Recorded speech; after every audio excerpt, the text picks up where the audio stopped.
عسلامة الناس الكل. بعد زيارتي لتيزي وزو نمشي معاكم في زيارة للجزائر العاصمة، الباب الواد والقصبة وساحة الشهداء.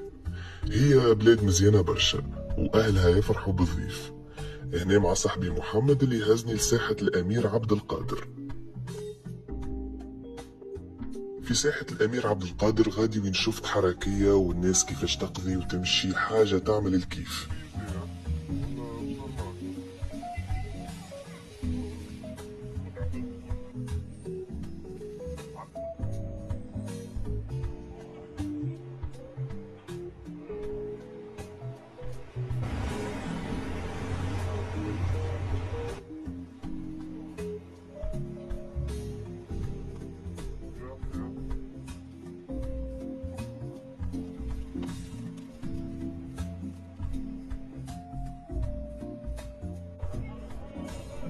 وفي ألجي كما تشوفوا دخلت للنهجة والأزقة والحوم في العاصمة، غادي وين تنجموا تشوفوا الأجواء الحياتية لكل بلاد.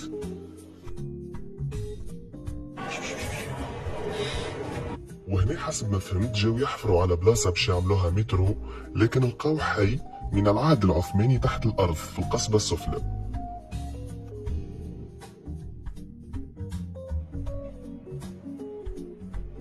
في ألجي حتى من محطات المترو عندهم رونق خاص وتنجموا تشوفوا برشا حاجات تعمل الكيف.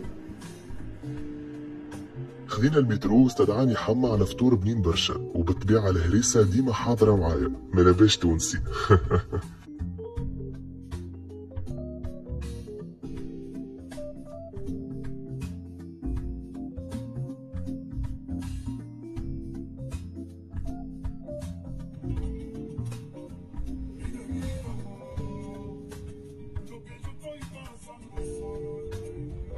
وفي الأثناء مشينا باش نزوروا مقام الشهيد اللي موجود على مرتفعات مدينة الجزائر العاصمة، ويعتبر رمز من رموز ألجي وحقبات حرب التحرير.